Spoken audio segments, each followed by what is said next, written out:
Quick question. Are your projects running you instead of the other way around? Do you know that the majority of projects fail due to missed deadlines? What if you could guarantee that your project stays on track? Okay, wait, stick with me. I know this sounds unreasonable, but I'm going to reveal some proven timeline strategies that top or exceptional project managers use to deliver on time the majority of the time. Point number one, escalate issues before they become crises. Family, when I was leading this project, I'm going to share a short story with you. Leading this project, and I had noticed that there wasn't really a proper escalation process in place. I had taken it over from someone else, and it was, hey, if we can't figure out X, Y, and Z, then we just push it to a side.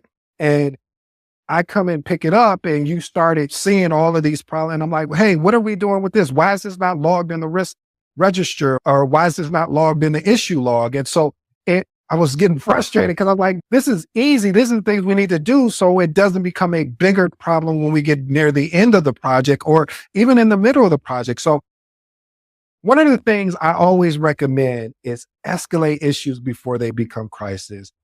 I know a lot of times some problems require executive intervention to resolve quickly, but it's worth it. And let me tell you why it's worth it. Because it's important because it prevents delays by securing support when needed. A lot of people feel nervous to get that executive support. And I'm like, why? They have an interest in how well this project does. Of course, you're supposed to go through the proper channels, meaning that you need to do everything you can do in your control. We always talk about managing or leading the controllable. What did you do? Because most executives are going to ask you, hey, so what have you done this far before it has gotten to me? And they're not doing that to make you feel uncomfortable. They want to know what you've already done so they won't do what you've already done. And if you've done something to a point where, like I tell you, my escalation path is always one-on-one first. And if the problem continues again, I'll send an email and then we'll meet again. And then I go to their manager or above their manager, depending on how severe the issue is. So my actionable tip is you always want to define your escalation thresholds based on the severity as well as the impact. Point number two, maintain a transparent communication flow. Oh, I'm going to try to do my best, family. But one of the things that frustrates me is information silos.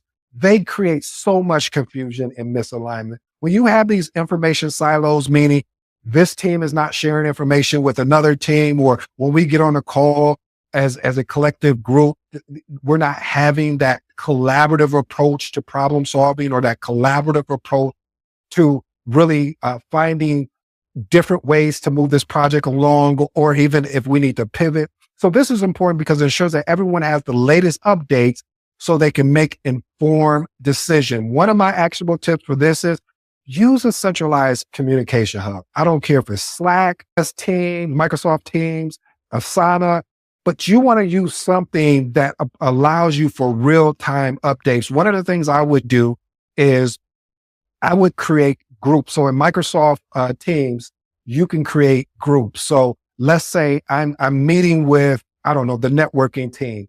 I would create a networking group so we can have all our correspondence and communications in there in real time. That way everybody is on the same page. Point number three, define a clear project scope from day one. Be willing to pivot, but from day one. See, project scope outlines is what needs to be done. That's including your deliverables, your constraints, your objective. Without a clearly defined scope, projects become susceptible to scope creep, which basically causes the project to delay, or worst off, budget overruns or quality issues. So this is why this is important. A well-defined scope ensures all stakeholders are aligned with expectation, preventing costly mid-project changes.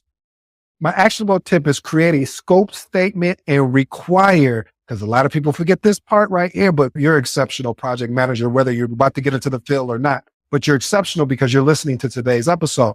And my recommendation is going to be require formal sign off of stakeholders before project execution. Because again, our motto here is what I want you to breathe. I want you to live. If documentation is always going to be conversation. So we want to get a formal sign off.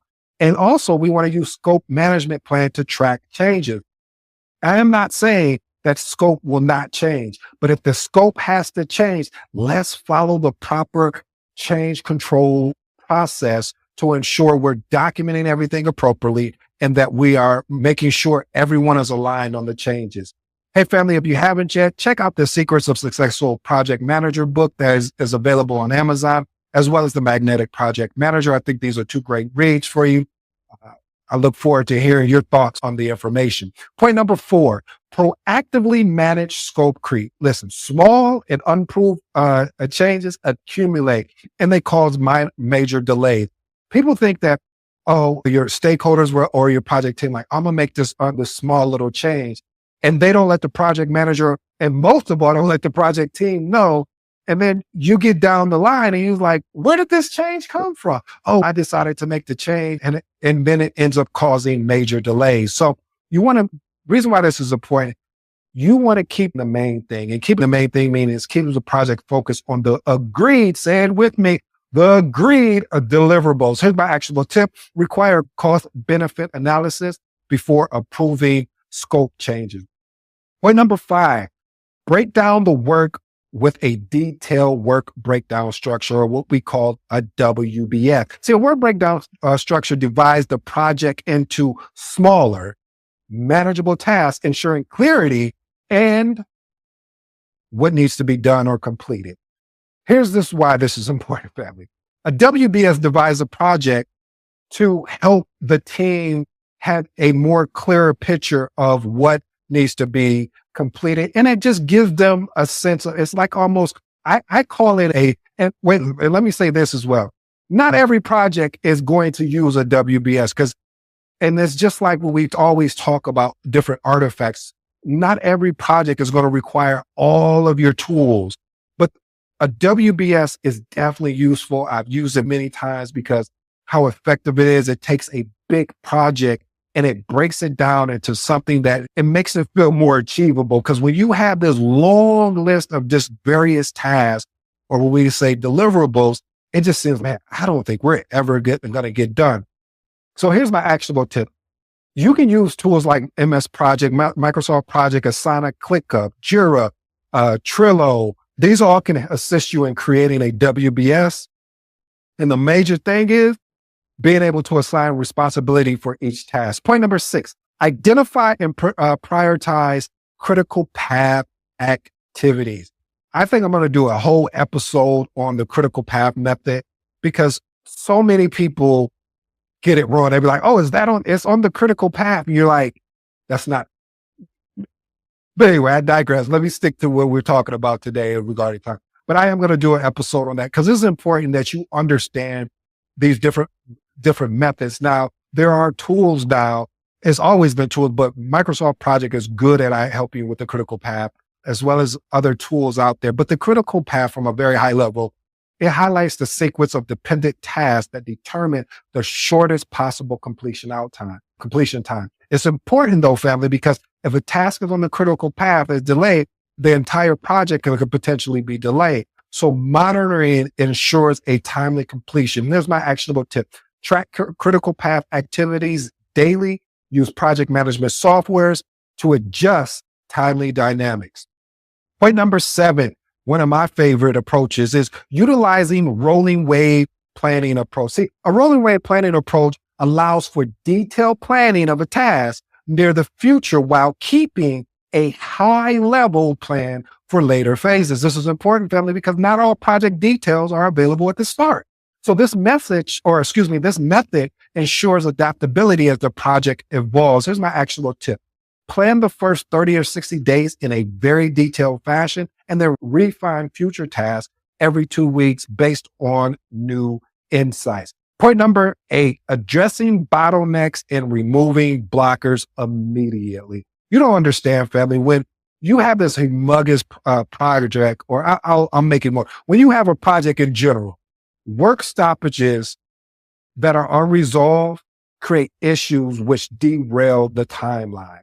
This is important because you want to make sure you find fast resolutions so you can keep the workflow smooth. And when I say fast resolutions, I'm not just talking about just using anything that's not working. I'm talking about real resolution. So if that resolution didn't work, all right, let's use something else. Here's my actionable tip. Maintain a blocklister list and assign owners to each issue for resolution. So we identify a blocker. We need to find somebody or somebodies that can actually work on it. And we need to hold them accountable as a project manager and say, hey, where we're at on that particular blocker we identified on X amount of day, because it's going to help move the project along faster. Here's one of my bonuses, family. I think I got about 2 bonuses for you. So I just wanted to over deliver because the schedule is so important. And again, I'm going to do a whole training on project scheduling because I can see that there's a great opportunity out there and a need for it.